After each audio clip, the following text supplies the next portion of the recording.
So good. Well, it's wonderful to have you at church with us today. Kami sangat senang ada saudara-saudara semua di gereja hari ini. And we are continuing on with our Deeper and Stronger series. Oke, jadi kita akan melanjutkan seri yang sebelumnya dan semakin dalam. So if you want to get your phones out, you're welcome to do that. Silahkan mengeluarkan handphonenya kalau mau dikeluarkan. Don't get distracted. Tetapi, unless your mom has texted you, then you can text her back, that's fine. Tetapi bukan untuk texting or seeing notification, but untuk mencatat. In this series, we're going through the Bible. Jadi dalam serial hari ini kita akan melihat ayat-ayat Alkitab. Story by story. Actually, I think Pastor Emmanuel's meant to take over for you. Yes, Lily, you could have just kept on going. I was doing such a good job. Emmanuel's ready with the Bible. Oh, now I have to change sides. Come over here. Thank you, Lily. I was just ready to go. Oh, sorry, babe. I didn't forget you, okay? Yeah.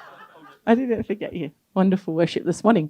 Okay, so today we're looking at the story of Moses. Jadi hari ini kita akan melihat dari kisah Musa. And we have some resources to help you as we study today. Kita ada beberapa hal yang dapat Anda pelajari pada hari ini. So we have a character card that it has some information about the story of Moses. Ada kartu. Thanks, guys. Ya, karakter card yang kita bisa lihat and tentang Musa. The next one, thank you. You can scan this code and get that character card onto your phone. Ya, jadi bisa scan QR code-nya dan kita bisa mendapatkan karakter card yang ada di depan. And if you're part of our See Through the Book at WhatsApp group, you will get sent that direct. Ooh. Jadi kalau Anda nomor telepon Anda ada di dalam WhatsApp group C3 di Bukit, pasti Anda akan mendapatkan link untuk bisa mendapatkan karakter-karakter tersebut. And while you have your phone out, then we do have also a devotion that we're doing over the next 2 weeks together as a church. Ya, jadi nggak cuma itu saja, tapi Anda juga akan diberikan link untuk bisa tergabung di dalam renungan harian bersama. Ajung, can you put that one up? It says Exodus on it. It's got a little orange square. Here we go. Yeah. This is what we're going to be looking at. So if you want to join us, that is your invitation. You can scan that, accept the invitation, and be a part of our devotion over the coming weeks. Ya, jadi bagi Anda yang mau tergabung untuk bisa bersama-sama kita renungan harian dari kitab Keluaran, bisa di-scan QR code-nya untuk bisa tergabung bersama. Because this whole series is about us taking a hold of the Bible, not just on a Sunday, but growing deeper in our understanding of it every day. Ya, jadi seri ini membantu kita untuk bisa semakin dalam di dalam kebenaran firman Tuhan setiap harinya, jadi nggak cuma hanya tergantung di gereja saja. Alright, has everyone got that information? Apakah semuanya bisa mendapatkan informasi tersebut? Okay, make sure you go out of Instagram now, just in case you slipped into pastikan that. keluar dari Instagram. I can see the glow of your phone coming up onto your face, especially if you've got glasses on. I can tell. So just. Jadi kalau yang pakai kacamata biasanya bisa reflectionnya bisa kelihatan ya lagi buka apa. Awesome. All right. So story time begins now. We're looking at the story of Moses. Ya, kita akan mulai kisahnya dari sekarang, yaitu kisah tentang Musa. And actually, we're going to do something a little different today. We're not going straight to the Old Testament. Sebenarnya kita akan melakukan sedikit yang lebih berbeda dan kita nggak langsung membuka di Perjanjian Lama. Because there is an account of Moses' life that's given in the book of Acts that's like a summary. And I was like, well, why don't we read that today? Ya, jadi ternyata ada kisah Musa itu ada tercatat juga di dalam kisah para rasul di Perjanjian Baru. And so at this time, this is the early church. So Jesus has risen from the dead. He's ascended to heaven and the early church has begun. Ya, jadi di Perjanjian Baru ini adalah permulaan daripada gereja mula-mula, di mana Yesus sudah naik ke surga dan dan setelah itu berdirinya gereja di gereja mula-mula. Thousands of people were getting saved, even in just one day. Jadi dalam satu hari bisa ribuan orang bertobat. Amazing miracles, signs and wonders were taking place. Ada mujizat dan juga perbuatan ajaib yang terjadi setiap harinya. But as their influence grew, so did their opposition. Tapi selain itu ada juga orang-orang yang nggak suka, yang berlawanan. And they began to face great persecution for their faith. Jadi mencoba melakukan menekan dan juga menganiaya. And so some of the apostles, they were thrown into prison, others were beaten and treated unjustly. Dan beberapa para rasul juga ada yang mengalami aniaya, yaitu dimasukkan ke dalam penjara maupun juga dilukai. Yet the numbers of disciples kept on increasing. Dan namun selain itu juga murid-murid bertambah banyak. Now, when there's rapid growth in anything, if you're a part of a business, you know that as rapid growth occurs, often there are growing pains. Growing pains. So if there's rapid growth that happens, often there is growing pains. Oke, jadi kalau pertumbuhan bisa terjadi, tapi di sejalannya dengan pertumbuhan ternyata ada juga rasa sakit yang bersamaan. And so there were some particular widows that were missing out on the daily distribution of food. Jadi beberapa para janda itu juga ada banyak para janda yang mengalami kekurangan makanan. So can you imagine, like, I wonder if it wasn't just the widows that were getting food, because in that same chapter, they were saying they shared their possessions. And so maybe it was like the whole church came down to get some food, and these particular widows, they were missing out. I'm not sure. I'm just Ya, jadi di gereja speculating. mula-mula ini sebenarnya merupakan satu kebiasaan mereka berbagi makan bersama. Ya, jadi saling berbagi. Namun ternyata ada yang terlupakan, yaitu para janda yang terlupakan dan mereka tidak mendapatkan perhatian yang cukup. If we start such a ministry, then Eva will be leading it. So we're all sorted. So no problem. And so the apostles, they were like, we need some more help. Jadi para rasul ini membutuhkan pertolongan. And so they chose 7 men who were known to be full of the Spirit and wisdom. Dan mereka memilih 7 orang yang terpercaya dan juga dipenuhi oleh Roh Kudus To take on this task of overseeing this ministry. untuk membantu para rasul ini bisa menggembalakan jemaat. And this is where we meet Stephen. Dan di sinilah kita bertemu dengan seseorang bernama Stephen. And the Bible describes him as a man full of faith and of the Holy Spirit. Alkitab menjelaskan bahwa dia adalah orang yang penuh dengan iman dan juga Roh Kudus. And he had leadership qualities. Dan dia memiliki kualitas kepemimpinan yang baik. And so if you're in leadership, ask God, fill me with your Holy Spirit, God. Give me wisdom, give me faith. Because as you do so, I know that the favor of the Lord is going to be upon you. Ya, bagi Anda yang mungkin memiliki posisi sebagai pemimpin, doa sama Tuhan, minta hikmat, minta iman, minta dipenuhi oleh Roh Kudus. Karena kita percaya ketika kita melakukan itu, maka hal yang indah akan terjadi. And so they made this leadership change. And guess what? More growth happened. Dan ketika kepemimpinannya ada sedikit perubahan, ternyata pertumbuhan semakin terjadi. And so the word of God spread and many disciples were added to the church. Dan para rasul lebih mudah lagi untuk memberitakan Injil ke berbagai tempat. All right, let's pick up the story in Acts chapter 6, verse 8. Mari kita sama-sama buka di Kisah Para Rasul 6 ayat 8. Now, Stephen, not only was he a leader full of God's grace and power, he performed great wonders and signs among the people. Dan Stefanus yang penuh dengan karunia dan kuasa mengadakan mujizat-mujizat dan tanda-tanda di antara orang banyak. And so opposition arose, however, from members of this synagogue of the freedmen. Freedmen? Do you call that? If it's freedmen, it's like a little bit like they weren't really free because they were persecuting. Anyway, unusual name. The Jews of Cyrene and Alexandria, as well as the provinces of Sicilia and Asia, who began to argue with Stephen, but they could not stand up against the wisdom that the Spirit gave him as he spoke. Ayat 9, tetapi tampillah beberapa orang dari jemaat Yahudi yang disebut jemaat orang Libertini. Anggota-anggota jemaat itu adalah orang-orang dari Kirene dan dari Alexandria, bersama dengan beberapa orang Yahudi dari Kilikia dan dari Asia. Orang-orang itu bersoal jawab dengan Stefanus, tetapi mereka tidak sanggup melawan hikmatnya dan roh yang mendorong dia berbicara.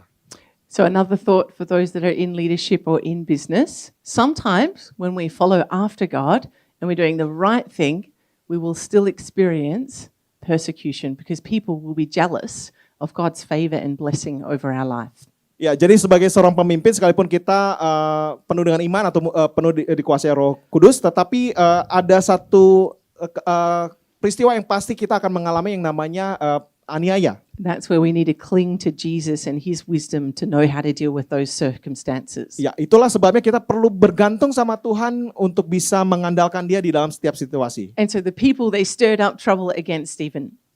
Jadi orang-orang tersebut mencoba bikin masalah dengan Stephen. They seized him and brought him before the Sanhedrin. Jadi Stefanus dibawa dari Kirene dan dari Alexandria. The Sanhedrin is a Jewish judicial and administrative body. You have to say it like that, like as if you were the dictionary online. The Sanhedrin is a Jewish judicial, it's like a little tongue twister, isn't it? An administrative body. The adjudicators of the Jewish Okay. people, an administrative group. Ya, jadi Sanhedrin ini adalah bagian daripada administratif di orang-orang Yahudi. And so these people, they produced false witnesses about Stephen. Jadi mereka mencoba memberitakan hal yang tidak tepat tentang Stefanus. All right, let's continue reading Acts chapter 6, verse 15. All who were sitting in the Sanhedrin looked intently at Stephen, and they saw that his face was like the face of an angel. Ayat 15, semua orang yang duduk dalam sidang mahkamah agama itu menatap Stefanus, lalu mereka melihat muka Stefanus sama seperti muka seorang malaikat. It's not the face of an angel when my son does something wrong and then he looks up at me and he's like, sorry, mummy. Not that face of an angel. Tentunya yang dimaksudkan muka seperti malaikat itu tidak seperti misalnya anak kami ketika melakukan kesalahan dan bilang enggak mamanya gitu ya, muka tanpa bersalah tapi karena dia melakukan kesalahan. But an actual, like looking like the face of a biblical angel.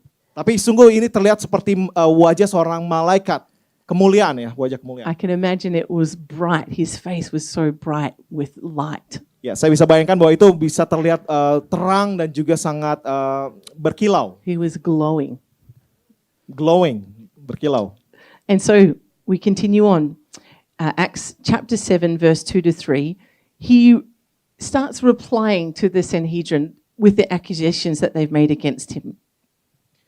Di ayat 2 pada pasal 7, jawab Stefanus, So he starts replying. They've made accusations against him, and this is his reply. Jadi ketika dia menghadapi tekanan, nah inilah yang dijawab oleh Stefanus. So if you've missed the last few weeks of our messages, you can catch up with just this little passage of scripture. Ya, jika kita terlewatkan apa yang sudah disampaikan pada minggu lalu, ini hal yang kita bisa perhatikan untuk kita bisa tetap mengikuti. Alrighty, do you want to read it in Bahasa? And if those that speak English, if you would like to read on the screen just so we can save time. We're going to read verses 2 all the way through till 10. Kisah Para Rasul 7, kata imam besar, benarkah demikian? Jawab Stefanus, hai saudara-saudara dan bapak-bapak, dengarkanlah. Allah yang Maha Mulia telah menampakkan dirinya kepada bapa leluhur kita Abraham ketika ia masih di Mesopotamia sebelum ia menetap di Haran, dan berfirman kepadanya, keluarlah dari negerimu dan dari sanak-sanak saudaramu dan pergilah ke negeri yang akan kutunjukkan kepadamu. Maka keluarlah ia dari negeri orang Kasdim lalu menetap di Haran, dan setelah ayahnya meninggal Allah menyuruh dia pindah dari situ ke tanah ini, tempat kamu diam sekarang. Dan di situ Allah tidak memberikan milik pusaka kepadanya, bahkan setapak tanah pun tidak. Tetapi ia berjanji akan memberikan tanah itu kepadanya menjadi kepunyaannya dan kepunyaan keturunannya, walaupun pada waktu itu ia tidak mempunyai anak. Beginilah firman Allah, yaitu bahwa keturunannya akan menjadi pendatang di negeri asing dan bahwa mereka akan diperbudak dan dianiaya 400 tahun lamanya. Tetapi bangsa yang akan memperbudak mereka itu akan kuhukum, firman Allah, dan sesudah itu mereka akan keluar dari situ dan beribadah kepadaku di tempat ini. Lalu Allah memberikan kepadanya perjanjian sunat, dan demikianlah Abraham memperanakan Ishak, lalu menyunatkannya pada hari yang ke-8, dan Ishak memperanakan Yakub, dan Yakub memperanakan ke-12 bapa leluhur kita. Karena iri hati, bapa-bapa leluhur kita menjual Yusuf ke tanah Mesir, tetapi Allah menyertai dia dan melepaskannya dari segala penindasan serta menganugerahkan kepadanya kasih karunia dan hikmat. Ketika ia menghadap Firaun, raja Mesir, Firaun mengangkatnya dan menjadi kuasa atas tanah Mesir dan atas seluruh istananya. And so we see here that Joseph is put in a place of power.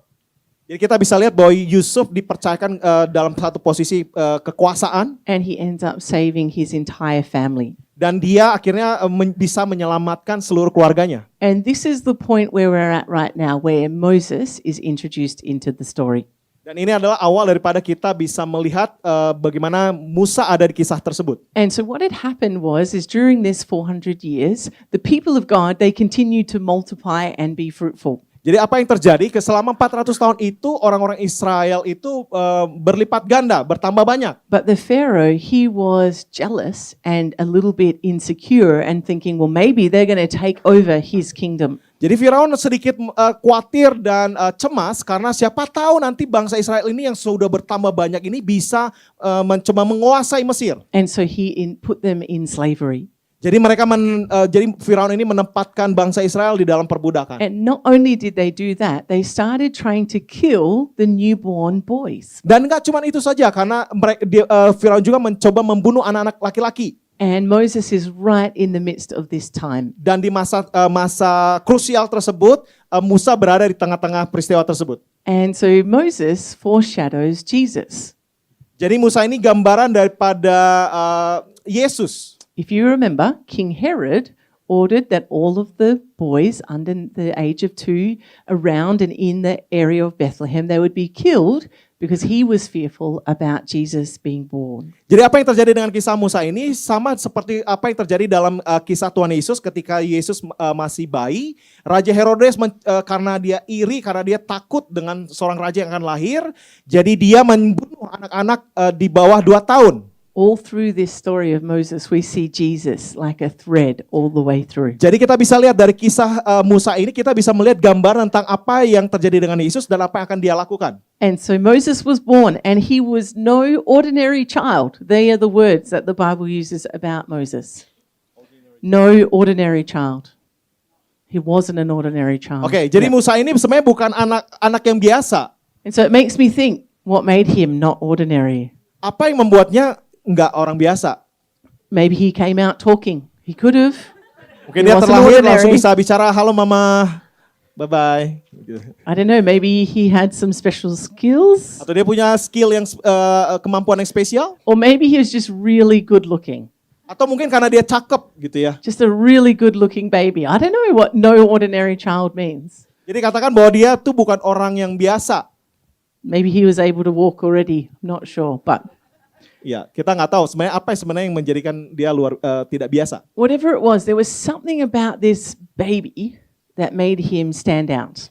Jadi apapun juga itu, ada sesuatu hal tentang bayi Musa ini yang membuat dia terluputkan. And so his mum, his family hid him for 3 months in order to be able to protect him from the Pharaoh who was trying to kill all the baby boys. Jadi ibunya Musa ini mencoba melindungi Musa supaya tidak dibunuh oleh Raja Firaun. And maybe that was the not ordinary thing about him, that he didn't cry, and that's why the mum was able to hide the baby for 3 months. Because that, if you've had a baby, they're not quiet for 3 months on end. That's a miracle in itself.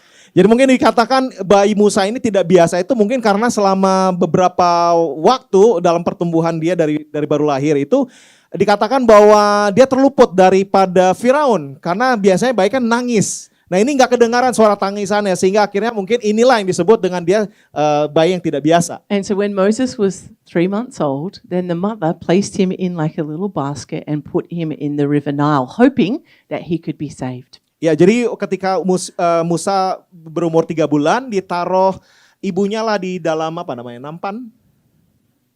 Ya keranjang dan ditaruh di tepian sungai. And he was found by the Pharaoh's daughter. Dan ditemukan oleh putri daripada Raja Firaun. So I want you to picture this because we don't get to know much about Moses' journey up until this next moment where when he's 40 years old, we hear what happens then. Jadi sebenarnya apa yang terjadi dengan Musa setelah dari peristiwa ditemukan oleh putri Firaun itu kita nggak tahu apa yang terjadi setelahnya sampai kita ketemu dan lihat di Alkitab dalam usia 40 tahun. So Moses was in the Pharaoh's household. Jadi Musa dibesarkan di rumah putri Firaun. He lived in the palace. Dia berada di istana. And so he would have looked like the Egyptians, Jadi dia terlihat seperti orang Mesir. which if you've seen like any of the mummy movies or like the Egyptian movies, they have a specific look, yeah? And then if you, not fully up with my history, but the Egyptians would have looked completely different than the Israel people. Jadi kalau kita bisa mungkin pernah film The Mummy, Itu kita bisa lihat bahwa bagaimana bentuk orang Mesir. Jadi sebenarnya orang Mesir itu sangat berbeda penampilannya dari orang Israel. Nah, Musa ini terlihat persis sama seperti orang Mesir. And Moses would have seen day by day, seeing his people being treated unjustly. Dan setiap harinya dia melihat, jadi dia tetap sadar bahwa dia orang Yahudi, orang Israel. Setiap harinya dia melihat bahwa orang-orang Israel itu semakin tertindas. And so Stephen continues on the story. Dan terus berlanjut dalam kisahnya. And then at 40 years of age, Moses is walking around. Jadi ketika usia 40 tahun dia sedang berjalan berkeliling. And he sees one of the Israel people being mistreated by an Egyptian. Jadi dia bisa melihat ada orang Israel yang dianiaya oleh orang Mesir. And so he steps in, he goes to his defense and actually kills the Egyptian. Dan dia mencoba membela orang Israel ini karena sesama rasa persaudaraan sebangsa ya. Jadi dia membela dan pada akhirnya membunuh orang Mesir ini. And already at this point, something is stirring in his heart that I've got to come and rescue my people. They shouldn't be being treated this way. So much so that he was willing to even kill for them. Jadi karena rasa yang sangat persaudaraan sebangsa dan juga rasa kebangsawaan sesama bangsa Israel itu membuat dia sampai ingin membela orang Israel itu sendiri, bahkan sampai harga yang harus dibayar dia harus membunuh orang tersebut. Thought that they would realize he was there to rescue them and was going to help rescue them. Ya, jadi sebenarnya dia tujuannya mencoba menyelamatkan orang Israel daripada tekanan orang Mesir pada waktu itu. But the next day there's 2 Israel people fighting. Tapi hari berikutnya ada 2 orang Israel sedang bertengkar. And Moses tries to step in. Dan Musa mencoba berbicara. And their response was like, who do you think you are? Terus dibilang sama orang Israel ini, siapa sih kamu? Who made you ruler and judge over us? Siapa yang jadikan kamu hakim atas kami? And so Moses knew that they'd heard about what had happened the day before of him killing the Egyptian. Jadi si Musa merasa, wah kayaknya ketahuan nih apa yang saya lakukan dengan membunuh orang Mesir. Jadi berita sudah tersampaikan oleh ke orang-orang Israel. And so he flees out of the kingdom. He goes to a place called Midian. Jadi dia pergi melarikan diri dan sampai di Midian. And in a way, he's running away from maybe the sense of call he already had at that point. Jadi ketika dia melarikan diri itu sebenarnya dia udah merasa satu perasaan untuk membela bangsanya. And so Moses, he settles down, buys a house, gets married, has 2 children. I don't know if he bought a house, but he possibly bought a tent because they didn't really have houses then. Ya, jadi akhirnya Musa melarikan diri dari Mesir dan juga tiba di Midian. Kemudian dia berkeluarga di sana, menikah dan juga memiliki ternak dan juga kemah. And he worked as a shepherd. Dan dia bekerja sebagai seorang gembala. Again, you just have to stop for a minute because sometimes we can miss these things. But the fact was he was in the royal palace and now he's living in the desert. Ya, jadi coba bisa bayangkan bahwa apa yang dialami Musa ketika dia dari orang yang tinggal di istana dan kemudian beralih dan akhirnya tinggal menjadi seorang gembala di padang gurun. And as we've seen in the other stories, often God leads us into the wilderness places to do a deep work in our character and in our heart. Dan sama halnya, seringkali Tuhan membawa kita ke padang gurun untuk bisa mendidik hati kita. And so then the people of God are crying out for change. They're crying out and praying, God, help us. We're under this slavery, we're under this bondage. We need your help. Jadi ketika kita berada dalam satu kondisi yang tidak menyenangkan tersebut, itu membuat kita bisa berseru, Tuhan tolong saya tidak mampu menghadapi ini semua. And it says in Exodus 2 that God heard their groaning and he remembered the covenant that he had made to Abraham, Isaac and Jacob. Dan ketika bangsa Israel ini berseru kepada Tuhan, maka Tuhan dikatakan Tuhan mendengar dan dia memiliki rencana untuk menyelamatkan bangsa Israel. And he makes a rescue plan. Dan dia membuat rencana penyelamatan. And guess who he's going to use? Anda bisa tebak ya siapa yang akan yang diutus? Not an ordinary child, Moses. Bukan lagi bukan lagi orang biasa saja, tapi yaitu Musa. And so 40 years had passed. Jadi 40 tahun setelah berlalu. Remember how we talked about Joseph a few years ago. Many years passed before the dream that he had became a reality. Jadi sama seperti halnya kisah Yusuf kita yang sudah kita pelajari bahwa ada beberapa tahun sudah berlalu sampai akhirnya mimpinya tergenapi. Maybe at this stage Moses had thought, well, I thought I felt a stirring to be able to help my people, but I messed up. Maybe God's given up on me. Jadi selama dia di dalam masa-masa penantian tersebut pada waktu di padang gurun, mungkin dia merasa bahwa sepertinya Tuhan udah lupa dengan saya, sepertinya saya sudah mengacaukan kehidupan saya dan ya sepertinya semuanya udah berakhir. Yet God had been using this wilderness season Tapi Tuhan menggunakan masa di padang gurun ini to prepare him for this time right now. untuk mempersiapkan Musa pada satu misi yang luar biasa ini, yaitu penyelamatan bangsa Israel. And you know, the place that he was in the wilderness was where the Israelites spent a lot of their time, 40 years in the wilderness. God had already brought him there in preparation for having to lead the people of Israel in that season.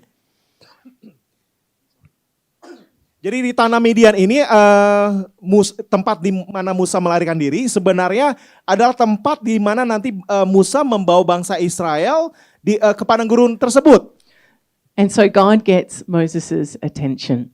Dan Tuhan sebenarnya memberi perhatian kepada Musa. And sometimes God does need to move in supernatural ways to get our attention.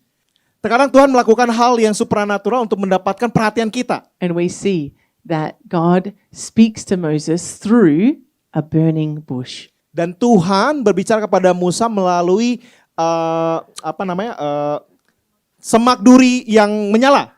And so when the Bible talks about when he saw it, he was amazed at seeing it, Moses. Ketika Musa melihat, dia sangat terkagum dengan apa yang baru saja dia lihat. This wasn't just like a little bonsai plant that was like caught on fire. This would have been impressive to see because he's drawn to it. He's like walking over to see what is this sight. Ya, jadi ini bukan tumbuh-tumbuhan kayak bonsai kecil gitu, tapi ini semak belukar, semak yang berduri tapi ada nyala api. And so God speaks to Moses. Dan Tuhan berbicara kepada Musa. He says, Moses, Moses. Musa, Musa. And his response was, here am I. Dia katakan, iya Tuhan, ini saya. Or here I am. Ini saya. Does anyone remember someone else that said those similar words? Masih ingat siapa yang mendapatkan kalimat tersebut? Isaac, Abraham. Their response was, here Orang-orang I yang am. merespons seperti itu, salah satunya yaitu Ishak, Abraham. Mereka merespons yang sama, ini aku Tuhan. And so the Lord says to him, take off your sandals, Lalu Tuhan bicara sama Musa, lepaskan kasutmu. for the place that you stand is holy ground. Karena tempat yang kau injak adalah kudus. I have indeed seen the oppression of my people in Egypt. Saya sudah melihat penderitaan daripada umatku bangsa Israel. I have heard their groaning and have come down to set them free. Saya sudah mendengar keluh kesah mereka dan aku ingin datang dan membebaskan mereka. Now come, I will send you back to Egypt.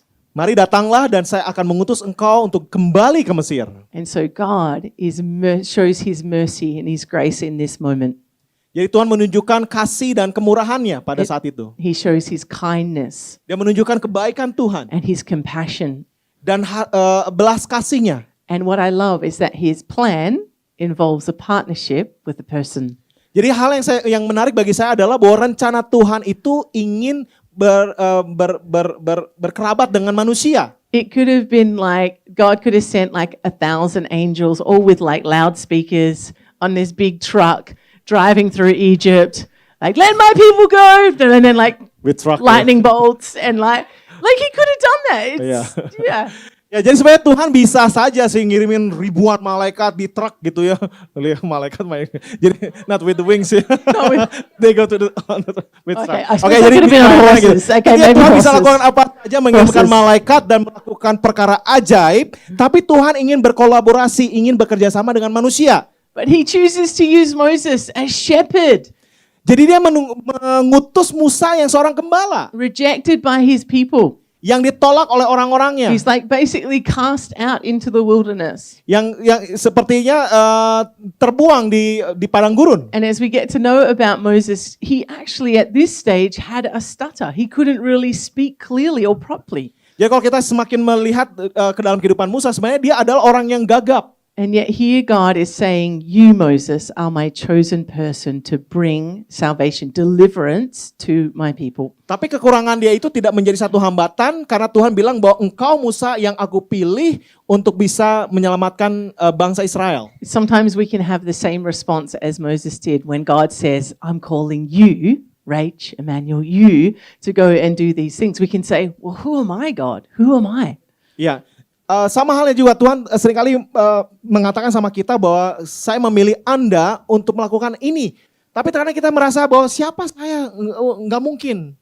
And yet God loves using the simple, the humble to do his mighty works through. Tuhan senang menggunakan orang yang sederhana, yang rendah hati untuk melakukan perkara ajaib yang dia akan lakukan. And God promises, I will be with you. Dan Tuhan berjanji bahwa aku akan berserta dengan engkau. And that same message is for each one of us as we say yes to what we feel God is calling us to do, that he promises to be with us. Sama halnya dengan kita ketika kita mengatakan ya dengan apa yang Tuhan mau, yang dengan panggilan Tuhan, maka dia akan memberikan kemampuan kepada kita. We're not alone. Kita nggak sendiri. We have wisdom and the power of the Holy Spirit, just like Stephen did. Kita nggak sendiri, kita menerima kuasa, kita menerima hikmat daripada Roh Kudus. That we would fulfill the mission that God has given us. Untuk kita dapat memenuhi dan menggenapi panggilan Tuhan dalam kehidupan kita. And so we see that Moses then accepts very reluctantly the call of God and moves forward into the plan that God has to rescue the Israelites. Dan pada akhirnya Musa menerima panggilan Tuhan tersebut dan pergi untuk bisa menyelamatkan bangsa Israel. And so to finish, we're going to continue on Moses next week. We definitely have too much information to cover in one Sunday. Dan minggu depan kita akan melanjutkan kisah daripada Musa ini karena ada banyak hal yang sebenarnya yang menarik yang kita bisa pelajari. But what I want us to just reflect on right now as we finish the message in just a moment Dan apa yang kita bisa renungkan pada hari ini sebelum kita mengakhiri firman Tuhan, is I want you to think about, well, what is your call for your life? hal yang kita bisa tanyakan kepada diri kita adalah apa sih panggilan Tuhan dalam kehidupan saya? What giftings and talents has God placed within you? Apa karunia dan talenta yang diberikan kepada saya?